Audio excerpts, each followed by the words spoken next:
All lenders are the same, right? And all rates are the same, aren't they? That could not be further from the truth when it comes to your mortgage. There are such vast differences in lenders and the fees that they charge you, the consumer, that you could easily get ripped off if you don't know what to do and you don't know what to look for. Here's an interesting thing.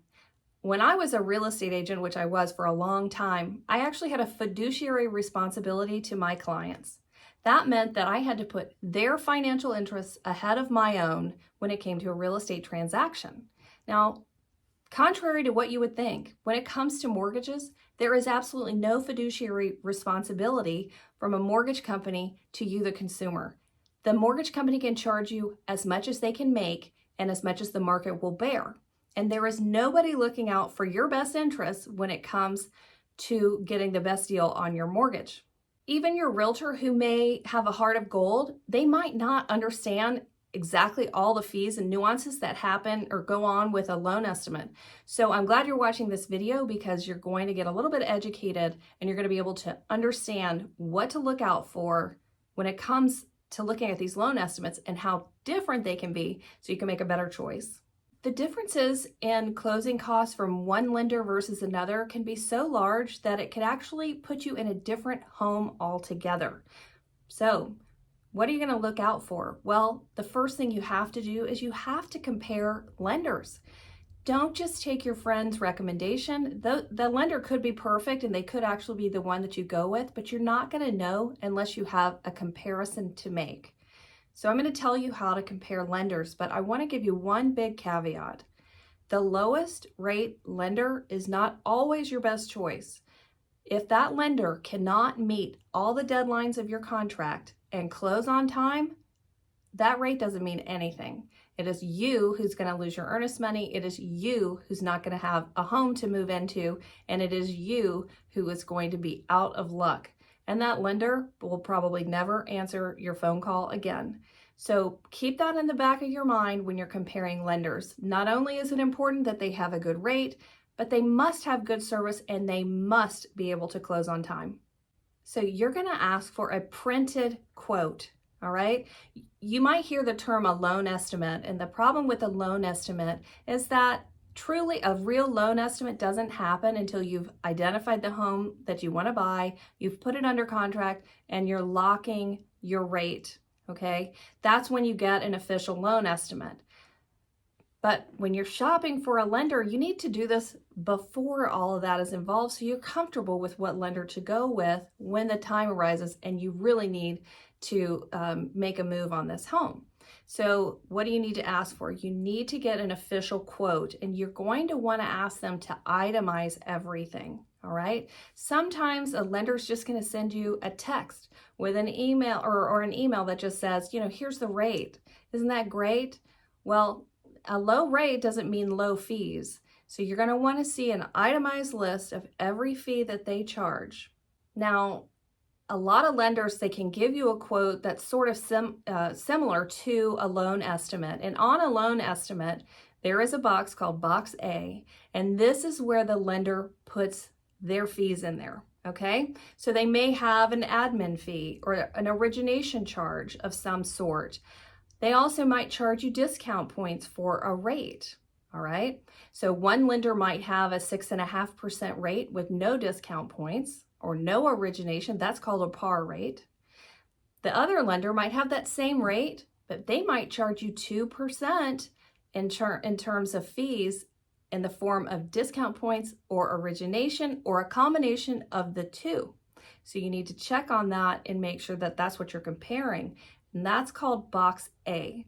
So when you're looking at a loan quote, and some lenders are not going to have this listed as Box A, you're going to ask that lender, which one is Box A? And I'll tell you, it's going to say origination, discount points. These are the fees that the lender can charge you for their services. Okay, another big way that lenders can trick you and make it look like their estimate is the best estimate is by underestimating everything else on the quote. So there are fees that you're going to pay when you buy a home that the lender doesn't get paid on at all. For instance, here in Georgia, where I live, we use closing attorneys. I don't get paid on a closing attorney, but I have to estimate their fees. Now, I don't know a single attorney in Georgia that's going to take a closing for, probably less than $800. But a lot of lenders are going to put $200, $300 on the quote so that, boom, $500 just came off of the quote, makes their quote look a lot better. And then, oh, sorry, I didn't know you chose such an expensive closing attorney to close. And now you're going to have to pay $500 more at closing. Make sure that they're estimating these fees correctly. There's other fees that they can estimate. So you've got taxes, you've got homeowners insurance, you've got property taxes, all right? It takes about 2 seconds for a lender to look up average property taxes in your area, okay? If they're way underestimating or if they're an online lender in another state, they might just use what's, common for their area. But you might live in a high tax area and they need to just Google that. They'll be able to find it in about 10 seconds and give you an accurate estimate, all right? But it's up to you to be able to look at these things. Now, if you really want to compare two lenders, you need to compare them on the same day because the market changes wildly daily. And especially now, we're in such a bizarre time in real estate and with mortgage rates that they could go up or down multiple times during the day. And that can really affect the cost of your rate. So be careful when you're comparing lenders and one lender has what looks like to be the absolute lowest closing costs. If you have not gone through each line item on that quote and make sure that it's accurately quoting, for instance, your homeowner's insurance, your homeowners association fee, is there going to be one? Is there estimated one? Are you looking in neighborhoods that have them? Make sure that that's in there. How about prepaid interest? How about transfer taxes? All of those little fees are going to show up.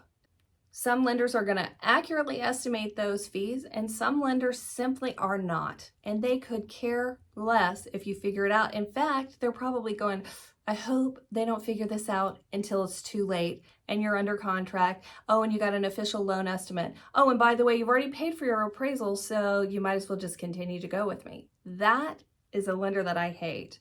You want to work with somebody who is upfront about the fees. And the value with them comes from their service and the fact that you can actually trust them because they're giving you good information up front. The last thing I ever want to do is look like I'm deceiving my client because I'm underestimating homeowners insurance. If you're buying a $600,000 house and someone is only quoting you $100 a month, which I've seen multiple times with competing loan estimates, they're lying. There is not an insurance company in the world that's going to give a $600,000 house $100 a month in homeowners insurance. It's just not going to happen. I mean, just the cost of homeowners insurance has gone up so much. So make sure that you're taking a look at that stuff and not getting deceived by them, because if they're deceiving you up front, what are they going to do during the whole time you're under contract and you actually have to lock a loan with them? All right, so the big takeaway here is, number one, not all lenders are the same. They really aren't. Number two, they don't have an obligation to look out for your best interest. They have an obligation to look out for their shareholders or whoever invests with them. You have an obligation to look out for yourself. So make sure you work with a lender that, number one, you trust. Number two, closes on time and has a track record of closing on time, because if they don't, you're the one who's going to lose your earnest money. You're the one who could potentially lose the opportunity to buy that house. But thirdly, make sure that their fees are in line with the industry standards, that they're not overcharging you with origination and discount points for a rate that you could get otherwise in the market.